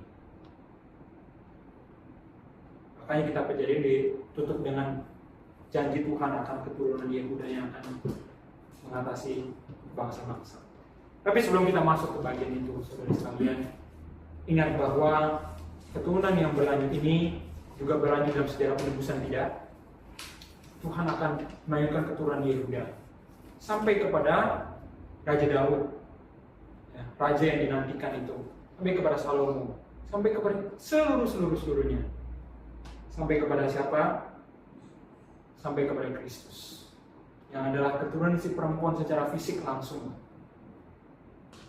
Bukan hanya dia keturunan Set, tapi juga Sem, juga Abraham, Ishak, Yakub, Yehuda. Dan kita sudah melihat tadi di Wahyu pasal 12 ayat 17. Cocok nggak saudara dengan penafsiran kita di Kejadian ini? Cocok. Kenapa? Karena tadi sudah dikatakan bahwa keturunan itu bisa dua, kolektif bersama maupun individu.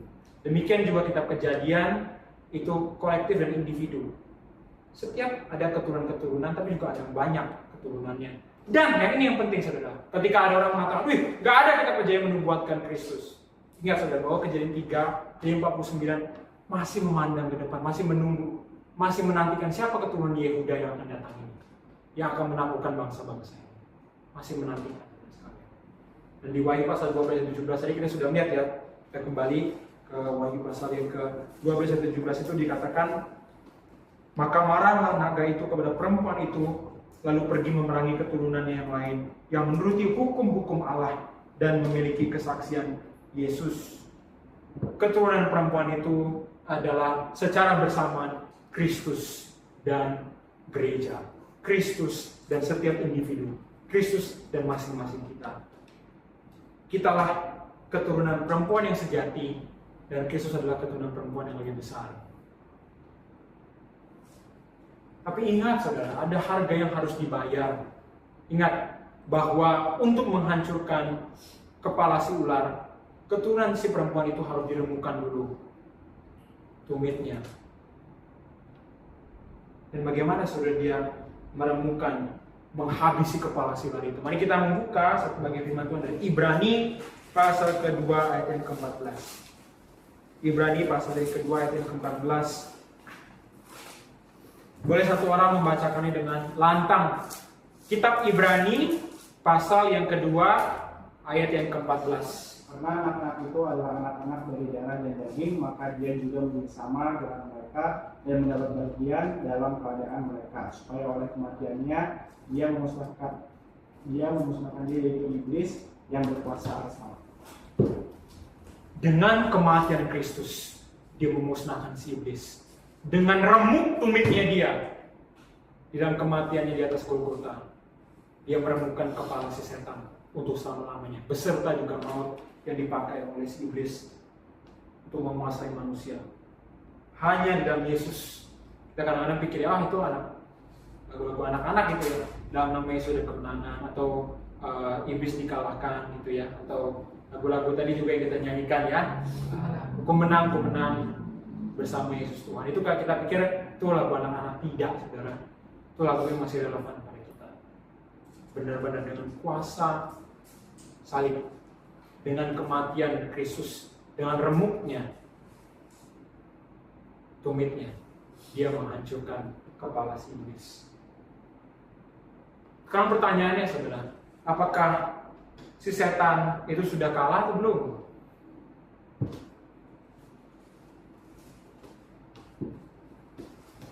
Kalau tadi menurut Ibrani 2:14 sudah kalah atau belum itu? Sudah. Tapi seperti biasa ada not yet-nya juga. Coba kita lihat ya Roma pasal yang ke-16 ayat 19 sampai 20. Boleh satu orang membacakan? Kitab Roma, surat Rasul Paulus kepada jemaat di Roma pasal 16 ayat 19 sampai 20. Coba satu orang membacakan dengan lantang. Roma pasal 16 ayat 19 sampai 20. Kabar tentang ketaatanmu telah terdengar oleh semua orang. Sebab itu aku bersuka cita tentang kamu.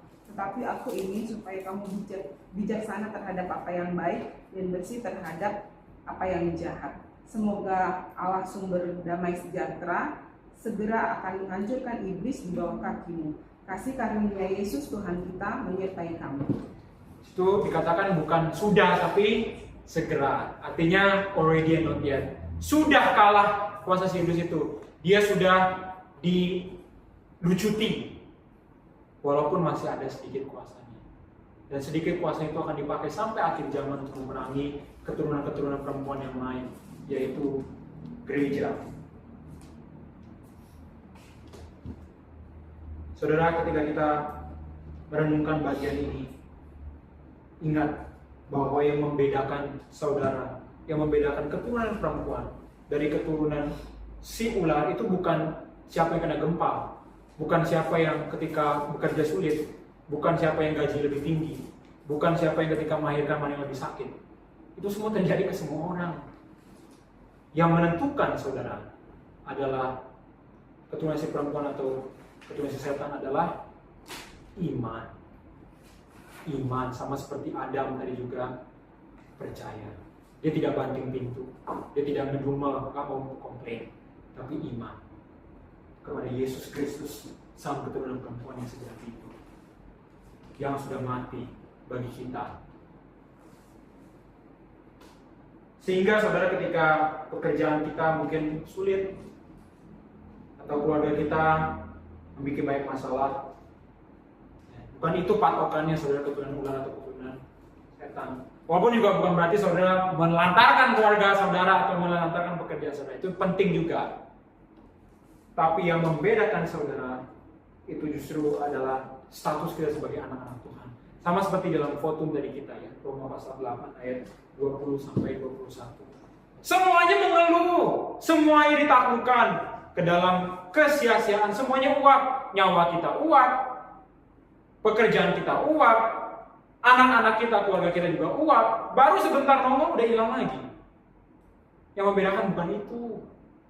Yang membedakan adalah status kita sebagai anak-anak Tuhan. Dan kalau memang kita adalah anak-anak Tuhan, pengharapan kita berbeda dari dunia. Dan kalau ada pengharapan berarti ada ibadah. Dan kalau ada ibadah juga berarti ada gereja.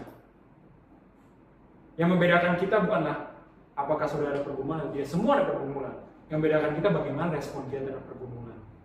Bahwa kita fight sampai akhir, atau kita justru lemah dengan pergumulan.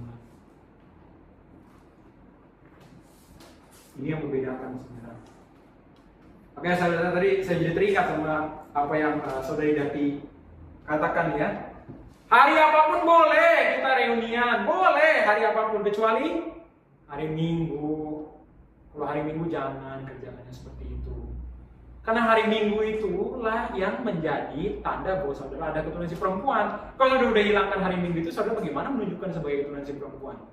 Itu apa bedanya saudara dari keturunan si setan? Kalau hari Minggu pun juga melakukan aktivitas yang lain. Dan di sisi lain, saudara, ketika saudara lagi dalam pergumulan, ingatlah satu hal, bahwa ini lebih sedikit daripada apa yang kita pantas dapatkan. Seharusnya kita mati kekal, seharusnya kita dikutuk secara kekal, seharusnya kita dibinasakan secara kekal. Tapi justru yang kita dapatkan, iya, anak-anak sulit, tapi masih ada anak-anak. Iya, pekerjaan sulit, tapi masih ada pekerjaan. Iya, kita mati, tapi masih ada hidup untuk Tuhan berikan.